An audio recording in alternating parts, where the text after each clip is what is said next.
Okay, so pretty much like where I came from and where I'm at now with my idea of marriage and my marriage right now. I grew up in a very like a drug and gang affiliated like background. And so early on between my mom and my dad, there was a lot of infidelity, a lot of dad not being there or mom crying all the time and not being there emotionally.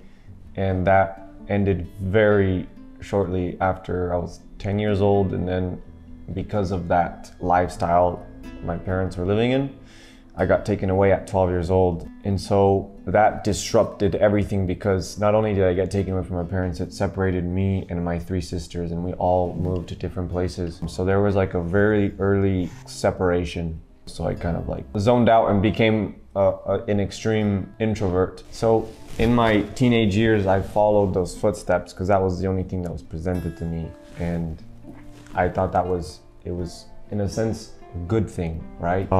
Obviously, this lifestyle came with its repercussions like prison or death, but I was like, well, I think this is what I'm destined to do.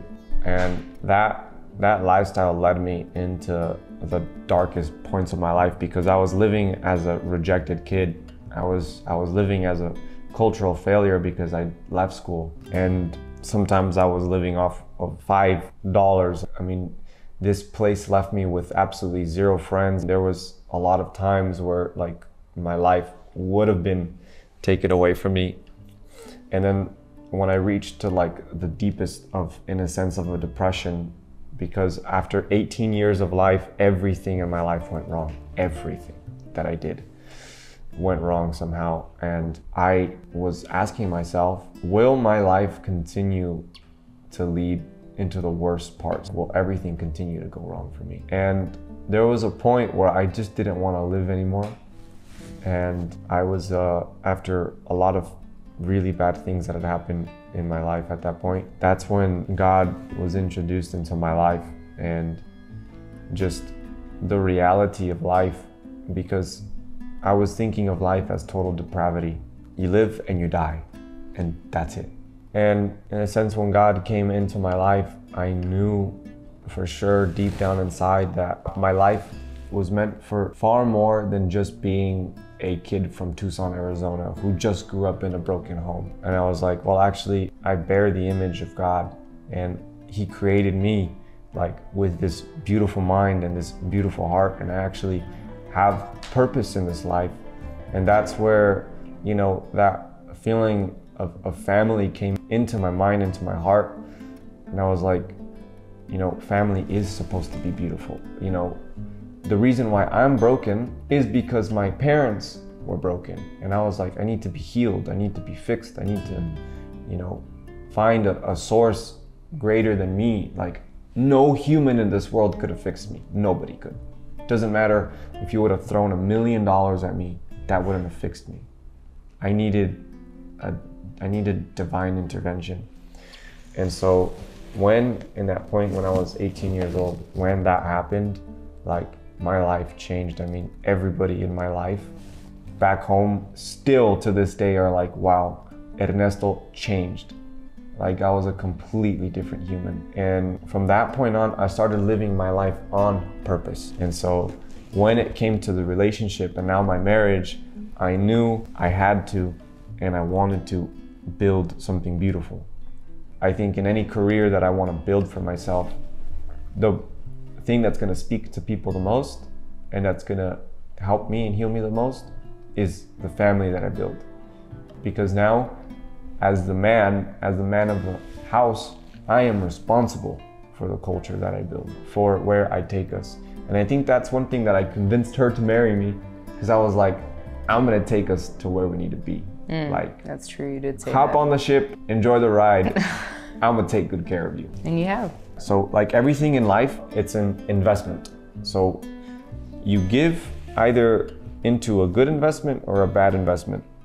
And marriage was the best return on investment, you know, because you have someone every single day. They see you at your best, they see you at your worst.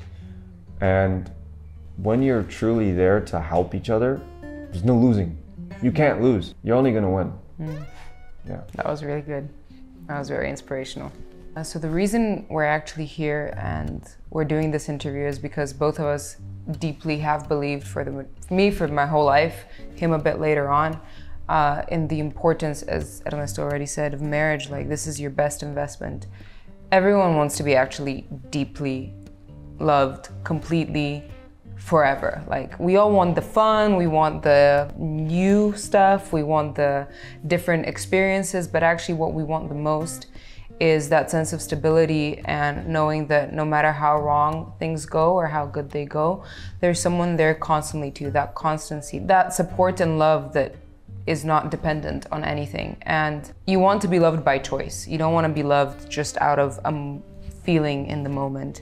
You want someone to see you, to choose you, and to say, okay, because I've chosen you, until the day I die, I will keep on choosing you no matter what happens, and I'm gonna give my best to you.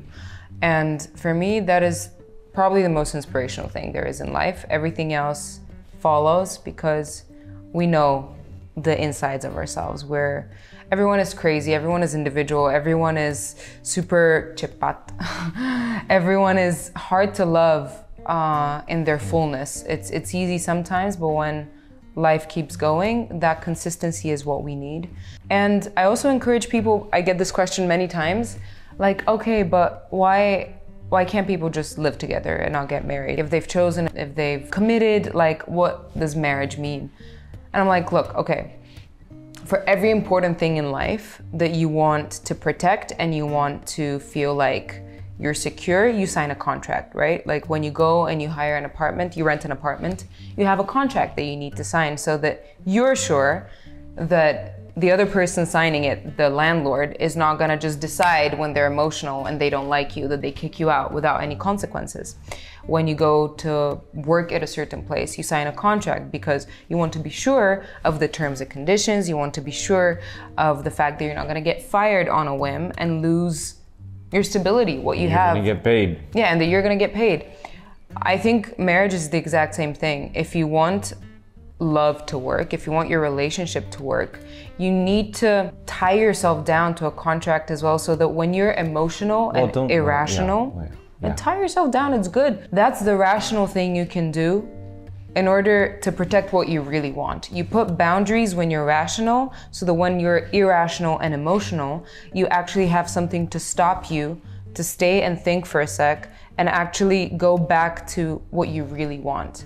And think rationally again that you do want this person, you do want this commitment, you do want to build something beautiful. And also, like, everything worthwhile in life takes time, commitment, persistence, and hard work. Like, your career is gonna require that. If you wanna be good at anything, it's gonna require that. So if you want a good love relationship, life, everything, a good partnership, you actually need to commit long-term and have that boundary to keep you from acting out emotionally. And it's a commitment to people. You can't be the person you need to be for the other person if you're not looking at it from a selfless perspective. The moment you get selfish, that's when things go wrong. So always remain a student. Be ready to learn. Don't think you have it all figured out, because you don't, and you never will have it figured out. That's why you learn. So first, become a student to the other person. Second, get to know yourself, and get to know yourself well, and be honest with yourself. Because in the moments when life is kicking you in the behind, you need to be able to tell your significant other, right now, life is kicking me very hard. Can you just please just be extra careful with me, please? So that comes with good communication. I think third would be have a common goal. Like, really practically have a goal. Maybe you want to buy a house, maybe you want to buy an apartment, maybe you want to travel somewhere, maybe you want to buy a dog. Have a common goal so that you guys have something you're looking forward to, because in life we're always working towards something, but be very clear of something you want to work towards together as a team, so that when you reach that point, you can enjoy that success together. Fourth, make it a 4-ingredient recipe. A 4-ingredient recipe for successful marriage. You need to not take things so seriously and have fun. Just enjoy. Like, there was points of my life I lived so seriously that I didn't get to enjoy the people around me because I was too focused on the future, sometimes even too focused on the past. You gotta enjoy the present and just enjoy it because you're not gonna get it back. Today, after this interview, that's it, right? So why not just enjoy it? I'm gonna add a fifth ingredient, I'm so sorry. It's just the last essential ingredient that I guess is so obvious to us that we forget to say it. But like, this is the very cliche triangle that every Christian knows, I hope. It's like you, your partner, and God over here. Like the closer you and your partner get to the Lord yourself, the closer you get to each other. Yeah. So really, I don't think it's possible to love someone for a long time sacrificially if you don't know God, and if you don't let yourself be loved by Him sacrificially and accept that first truth and reality and sacrifice made for you. Yeah. So that's really, sometimes I'm like, if I did not know that being humble is good and pleasing to the Lord, and if He did not give me the strength, I would not have ever gotten married. Like really, it's a lot of sacrifice. So you need that extra support and help. Yeah, and men out there, stop being a wimp. Like, be a man, and when you love a woman, love her well. Stop messing around. Like, women are to be cherished and to love and to be held. So put a ring on it. So yeah, for the men, they gotta just be able to stop overthinking stuff and think that marriage is the end. No, the only reason you think marriage is the end is because you think I'm tied down, I can't do anything. No, you're gonna be able to do everything that you ever dreamt of, but just with someone who's gonna be by yourself all the time. What would our advice be for people who still haven't found their significant other or the idea of a soulmate, of the one? I was longing for a very long time to find that person. For me, I honestly met Ernesto once I let go of that super hyper strive of like, where am I gonna meet him? Is it gonna happen? Isn't it gonna happen sooner? Like, where, when, how? I think when I gave up on that idea, I just relaxed a bit and I was a bit more clear-headed to recognize him and see him and to give a chance when I did meet him. I'd say just be social. No one's gonna find you if you're not social, and if you don't take steps to be in places and to be with people you like, I'd say you're more likely to find someone you're gonna like if they're part of a group and friend circle and community like you, because that is very reflective of who you are and the kind of people you want to be around. So for me, it was the step of being like, I actually really do want to go on a Zoom call in the morning to be with other believers and to have a bit of a community. So it was my step of like choosing something bigger that led to actually finding that person, not even knowing. Yeah. And be honest, if you like someone and if you feel something, don't be afraid to just communicate directly and honestly. I think so many people waste opportunities and potentially people who could have been for them because they're too afraid, too shy to share who they are, what they think.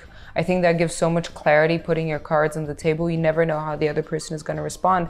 And if they don't respond good in that moment, maybe they're not for you in that moment. I think it's a very quick way to see if that person that you're thinking of or like considering you could have something with, whether they're on the same page. So for me, that was crucial. I was like, first 2 hours, bro, I like you. And if you were wondering, I do want to get married. I'm not saying I got to get married to you, but so clarity, transparency, be social. I think there's a very core one though. It's just make sure you have similar beliefs. Oh yeah. You know, if you really like this person and this person really likes you, I'm trying to create some kind of metaphor. It's like, you know, apples and oranges. It's good that you guys can be different people, but if your core beliefs in this world are completely different, there's no way that's gonna work. You guys believe in two complete different things. You guys, one wants to move far, far away and travel, and one wants to just stay here and just work and build a nice life in the place that they were born and raised. Like, those are things that are gonna come in clash. So have similar beliefs. It's really simple. Especially even politically. You might even want to find someone that you agree with politically, right? And philosophically. I mean, because marriage is going to be hard enough as it is. Yeah. That's what I was telling my friends. You don't want to find 5 other reasons to be like hating each other down the road. I remember actually when I met you, I realized those kind of 3 pillars in that moment for me was obviously core beliefs and faith. Then you have soul, like similar expression of your soul. If you're creative, it's more likely that you're gonna get along and connect better with someone who's creative. Again, Ernesto and I are both creative. We are still different temperaments. Yeah. But we share that in common. We love beautiful things. We love the arts. We love music. We love dance.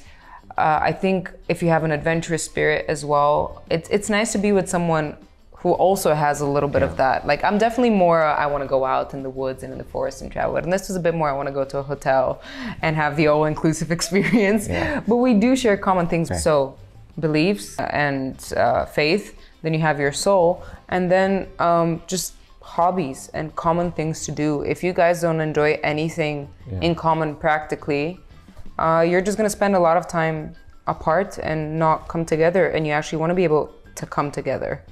So yeah, transparency again and communication on those things will save you a lot of trouble when you're like, how can you not like this? Yeah. I didn't know you believed this. What did I get myself into? Like, there's no surprises like that. I got one, I think this will tie it together. Yeah, tie I think it, this will please. tie it. Put a ribbon on. Commitment, right? There's a lot of people, we have a lot of commitment issues. We're too afraid to make the decision and to stick to it, right? But most of the things we do like are through like a step of faith. You're like, oh, I'm gonna get this job, I'm just gonna do it, right? Or I'm gonna, go and travel to a place I've never been to. Bam, I'm gonna go do it. And it's like, man, I love you. And I was like, and be like, I wanna do this, You're not gonna have all the answers. You might not have the right amount of money. You might not have a place to live like we did. Yeah, we didn't have money, we didn't have a place to live. Trust me, we were in the beginning of our commitment. We just knew we wanted to be together. When you know, you'll make the effort to make it work. So don't be afraid to commit. Everything in life is scary and nothing is promised. Nothing. Yeah. Everything in life has a risk factor. All of us are just giving, our, in a sense, commitment to other things that maybe aren't as of value. But this, one of the greatest values. Yeah. Return on investment you'll get. Marriage, capital M.